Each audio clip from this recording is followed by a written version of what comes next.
बंगाल की जनता 15 साल से ही एक राशन नहीं झेल रही थी। आप कह सकते हैं कि आजादी से लेकर अभी तक किसी का भी शासन रहा हो, एक वर्ग को वहां पर दबाने का काम हुआ। आज इसके लिए भारतीय जनता पार्टी के कार्यकर्ता, बंगाल की जनता को बधाई है, लेकिन इसका क्रेडिट अगर किसी एक व्यक्ति को देना हो तो उस व्यक्ति का नाम है अमित शाह। इस समय अमित शाह भारतीय जनता पार्टी के हनुमान की भूमिका में है। जैसे राम रामायण युद्ध में हनुमान जी की भूमिका थी, आज भारतीय जनता पार्टी में बिल्कुल हनुमान जी की तरह अमित शाह का रोल है। और ये जो विजय मिली है, कार्यकर्ताओं का तो सहयोग है ही, लेकिन नेतृत्व किसने किया, रणनीति किसने बनाई, उस व्यक्ति का नाम है अमित शाह। देखिए, वैसे रेसलिंग से मेरा कोई लेना देना नहीं है, लेकिन चूंकि मैं कुश्ती का शौकीन हूं, हमारे बेटे इस समय उत्तर प्रदेश कुश्ती संघ के अध्यक्ष हैं और मेरा स्वयं का बहुत पुराना नाता रेसलिंग से है। तो एक ओपन टूर्नामेंट दो प्रकार के होते हैं।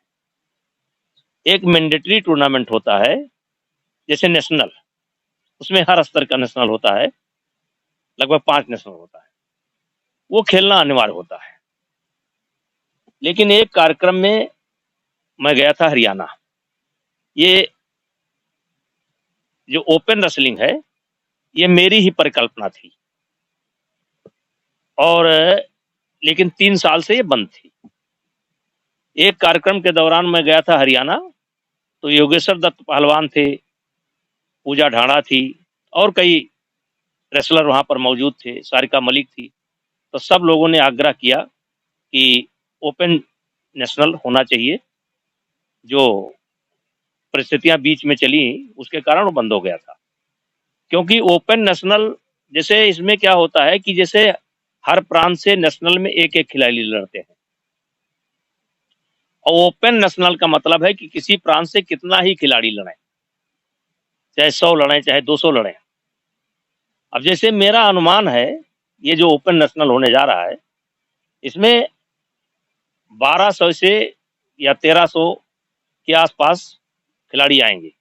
इसमें मेरा अनुमान है कि हरियाणा के 800 खिलाड़ी होंगे और 400 पूरे देश के होंगे। और अभी तक जो ओपन नेशनल का परिणाम रहा है, 70% के आसपास या थोड़ा कम, 63 से लेकर के 70% तक मेडल हरियाणा को जाते हैं और बाकी में पूरा देश जाता है। तो इसलिए जो हरियाणा के अच्छे खिलाड़ी हैं या देश के जो अच्छे खिलाड़ी हैं, चोट के कारण या कुश्ती है लक के कारण जो छूट जाते थे और साल भर के लिए उनका गेम बंद हो जाता था कि वो क्या करें, उनको ये काम दिया गया है, टारगेट है ये। और इसमें जो नेशनल में प्रथम स्थान प्राप्त करते हैं, फिर उनको इंडियन टीम मान करके व्यवहार किया जाता है कि ये भी देश के अच्छे खिलाड़ी हैं। इससे आगे जाकर के कंपटीशन बढ़ जाता है और देश के लिए बड़ा फायदेमंद है। तो इन्हीं सब बातों को देखते हुए मैंने उस समय भारतीय कुश्ती संघ के जनरल सेक्रेटरी जयप्रकाश पहलवान मौजूद थे, ओलंपियन है, तो मैंने उनसे कहा कि भाई आप लोग इसको विचार करें और करावें। अब एक समस्या आ रही थी कि कहाँ करावें, क्योंकि इतनी जल्दी। तो जो भारतीय कुश्ती संघ है, उसने नंदिनी नगर को कहा कि नंदिनी नगर में इंफ्रास्ट्रक्चर हमेशा तैयार रहता है और वो कुश्ती यहाँ पर है और हमें उम्मीद है कि इसको लेकर के देश के खिलाड़ियों में बहुत उत्साह है, लेकिन सबसे अधिक उत्साह अगर कहीं इस खेल को लेकर के है तो हरियाणा में है।